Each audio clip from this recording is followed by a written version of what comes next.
Which brings us to a county that's never been one to let its attractions go unsung.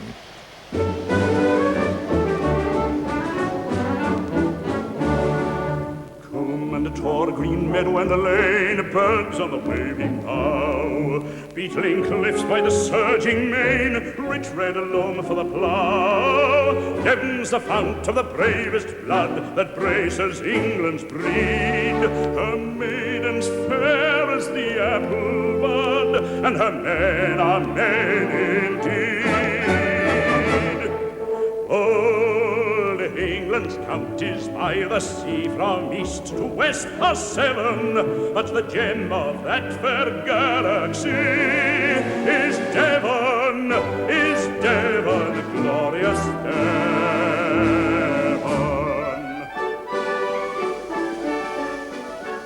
Round the southernmost tip of Devon, Prawle Point, with its Coast Guard station.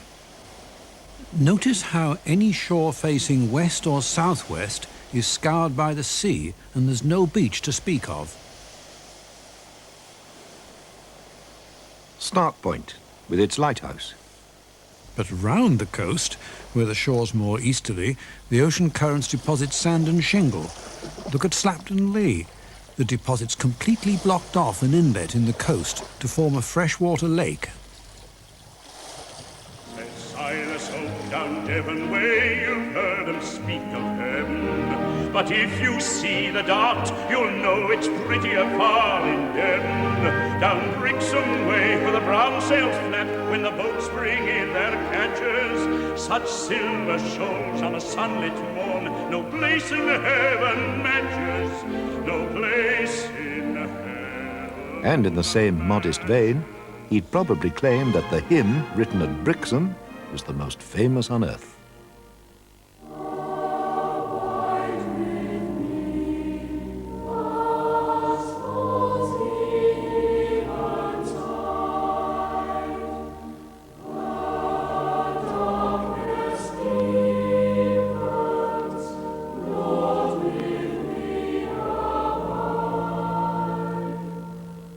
Approaching the English Riviera, where hoteliers are hoping we'll all abide with them.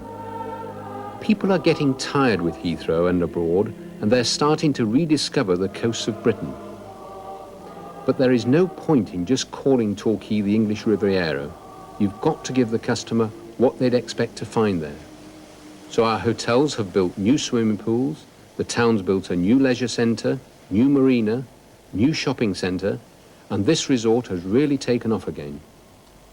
When the coal forests flourished, Britain lay on the equator, but later it drifted north into a tropical desert climate.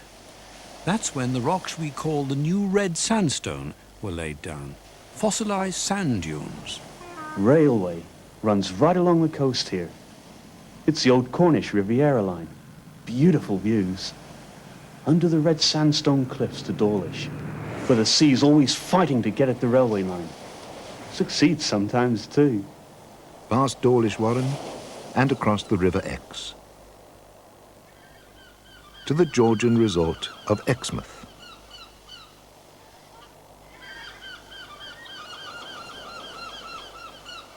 A rash of caravanitis and a spectacular coastal path to Budleigh Salterton, where Millais painted The Boyhood of Raleigh, who was born close by, past more caravans to the stack of Big Picket Rock to Sidmouth in its gap.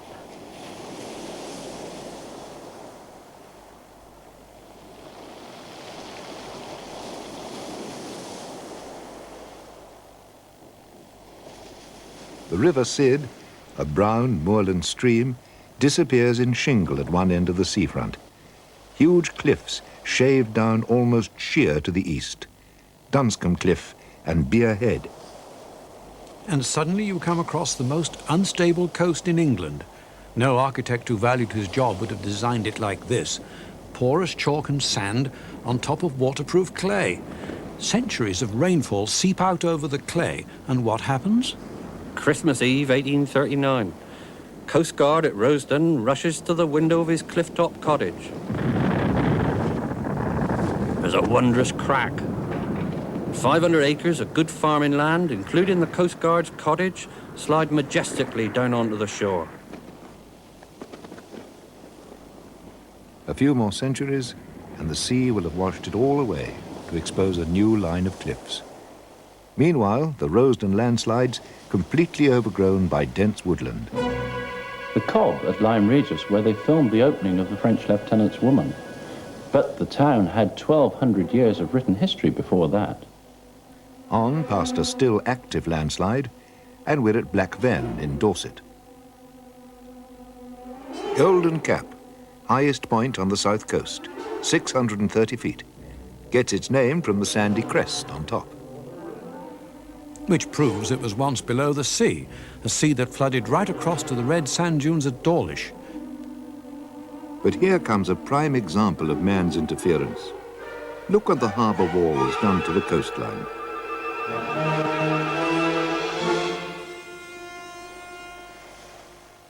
See how ocean currents, drifting from east to west, have deposited pebbles at the foot of the cliffs.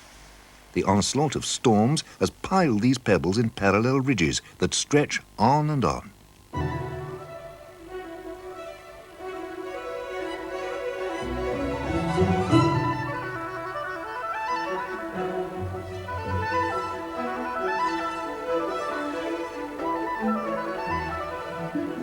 And when the cliffs finally disappear, the ridges become detached from the coast and continue as the Chesil Beach.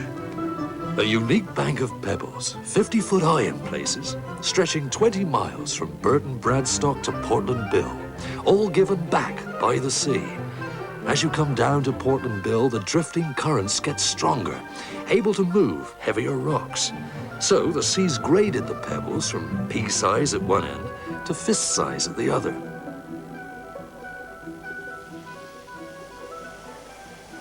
Drop a local fisherman, blindfold, anywhere on Chesil Beach. He'll be able to pick up a pebble and tell you exactly where he is. Well, so they say. And around to Weymouth. Between the years 1798 and 1805, George III bathed in the warm, therapeutic waters of Weymouth Bay. The king would be taken down into the water in his bathing machine, drawn by a magnificent team of Shire horses. His Majesty would remove all his clothes in the bathing machine, stepping directly into the water to become one of the first recorded nude bathers. At a discreet distance, a small orchestra would wade out into the bay and play for him.